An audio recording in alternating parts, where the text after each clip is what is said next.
Everyone in the restaurant froze the moment Charlotte James insulted the waiter. But what happened just minutes later didn't just silence the room, it changed her life forever. If this story touched your heart, don't forget to like, share, and leave your thoughts in the comments. Charlotte James had everything a girl her age could dream of: wealth, beauty, status, and a last name that opened more doors than any key ever could. At 22, she lived in a world where people rushed to serve her, compliment her, impress her. A world where the word no rarely existed. And maybe that was the real problem. It was a warm Saturday afternoon when she walked into the Brookside Café, a cozy place known for its humble wooden design and the soft golden lights that made even strangers look familiar. Charlotte had never been here before. Too tiny, she always said. Too ordinary. But her friends insisted on trying the place because it had gone viral online for its authentic warmth. Charlotte didn't care about warmth. She cared about attention. Behind the counter stood a young waiter, Ethan Woodley, 19 years old, wearing a simple apron and an earnest smile. His dark hair was slightly messy, and his hands carried a nervous energy that came from working double shifts for weeks.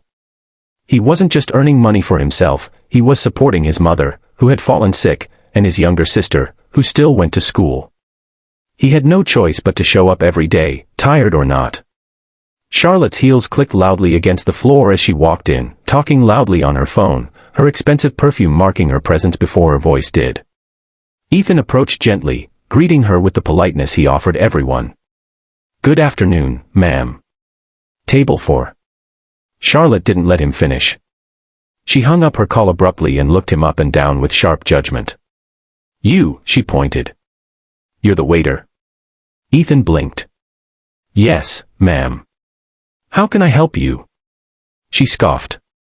"You could start by looking a little more presentable. This is supposed to be the best cafe in town, right? Why do they let someone like you serve customers?" A silence fell. Even the clinking of plates behind the counter seemed to pause. Ethan stiffened, but he didn't react. He had dealt with rude customers before, but something about her tone cut deeper, as if her words were designed not to complain but to belittle. Still, he forced a small smile. "I apologize if I appear unpresentable, ma'am. How may I assist you?" "Oh, don't pretend you're doing me a favor," Charlotte snapped. "Just get me a caramel latte. And make sure it's not burnt like the last place I visited." Ethan nodded politely, even though her sarcasm burned. Charlotte took her seat by the window, pulling out her phone to record a story for her followers. "My gosh, look at this place," she said into the camera. "I swear, influencers are exaggerating. And the staff. Don't even get me started." The customers around her exchanged uncomfortable glances. A middle-aged couple whispered to each other. A mother shook her head. But no one said anything, no one except an old man reading a newspaper in the corner. He lifted his eyes at her and sighed, almost disappointed, but he didn't intervene. Minutes later, Ethan returned with her latte, placing it on her table with care. But Charlotte pushed the cup away instantly. "What is this?" she exclaimed, loud enough for everyone to hear. Ethan stepped back, startled. "Is something wrong, ma'am?" "It's not filled to the top," she said. "Look at it, there's like half an inch missing. Are you cutting corners? Trying to save milk? Or are you just too lazy to do your job properly?" Ethan took a slow breath, steadying himself. "I can refill it if you like." "Oh, please," she rolled her eyes dramatically. "I wouldn't trust you to refill a glass of water. Honestly, I don't understand why people like you even work here. You're clearly not trained." Her voice was sharp enough to slice the quiet room in half. The manager stepped forward, but before she could say anything, Ethan shook his head gently. "It's fine." He didn't want trouble. He didn't want drama. He just wanted to finish his shift and go home to his mother. But Charlotte wasn't done. "Actually," she continued, flipping her hair, "I want to speak to the owner. Right now. This is unacceptable. I don't want this poorly made drink. And I don't want to be served by him." Ethan lowered his gaze. Those words, "served by him," hit harder than the rest. He swallowed and took a step back. "I'll get the owner." But before he could move, something unexpected happened. A soft, shaky voice spoke up behind them. Ethan. Ethan, honey, is everything okay? Everyone turned. A woman entered the cafe slowly, leaning on a wooden cane. She looked weak, pale cheeks, thin hands, tired eyes. But her smile was warm. Too warm for someone carrying so much pain. It was Ethan's mother, Margaret Woodley. Ethan's eyes widened. Mom. What are you doing here? You should be resting. Margaret offered an apologetic smile. I wanted to surprise you. I walked slowly, but I made it. Charlotte stared, confused. She had never seen someone so sick yet so graceful. But she didn't feel sympathy, she felt annoyance. Oh great, she muttered. Now there's more drama. The entire cafe glared at her. But what came next changed everything. Margaret looked at Ethan tenderly, touching his cheek. You work so hard, my boy, she whispered. All this, just for us. You're doing amazing. Charlotte blinked. She hadn't expected that.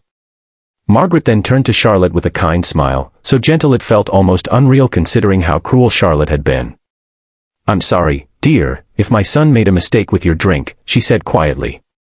He's been working extra shifts because our family has been struggling. I've been very sick lately. The softness in her voice made several customers tear up. Charlotte felt her heart shift, just slightly. But she didn't speak. Margaret continued, he tries so hard, even when he's exhausted. I know he might not look perfect, but he has the purest heart I've ever known. Ethan looked away, embarrassed.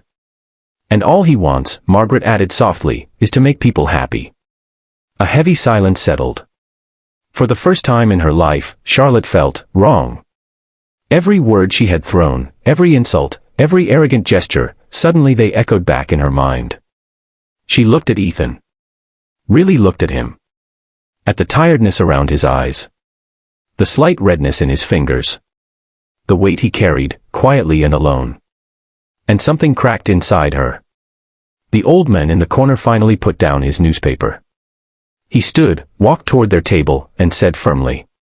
Young lady, being rich doesn't give you the right to make others feel small. Respect is not bought with money, it's earned with humanity. The entire cafe murmured in agreement. Charlotte felt heat rise in her cheeks. Shame wrapped around her like an unexpected storm. But instead of running away, she did something no one expected. She stood up. Walked to Ethan.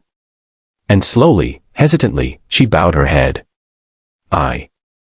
I'm sorry, she whispered, her voice trembling. I shouldn't have spoken to you like that. I didn't know. I wasn't thinking.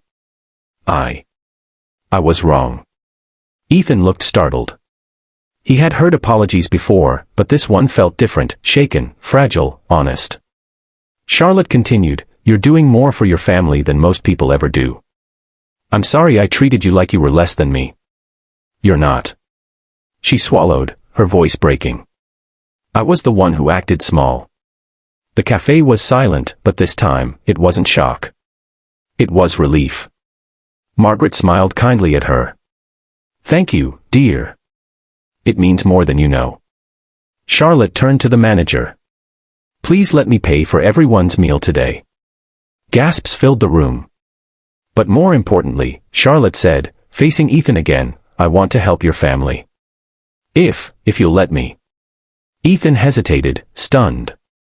Why? Charlotte breathed deeply. Because you reminded me today what kindness looks like. And I want to learn from that. The old man smiled. Margaret's eyes filled with tears. And Ethan? Ethan nodded slowly, offering the smallest, but warmest smile. I'd appreciate that, he said softly. For the first time, Charlotte felt something she never felt in her luxurious life, humility. And it felt freeing. That day, a rich girl learned the value of respect. A poor waiter discovered that kindness still mattered. And a cafe full of strangers witnessed a powerful truth. It doesn't take wealth to change someone's life. Just a moment of humanity.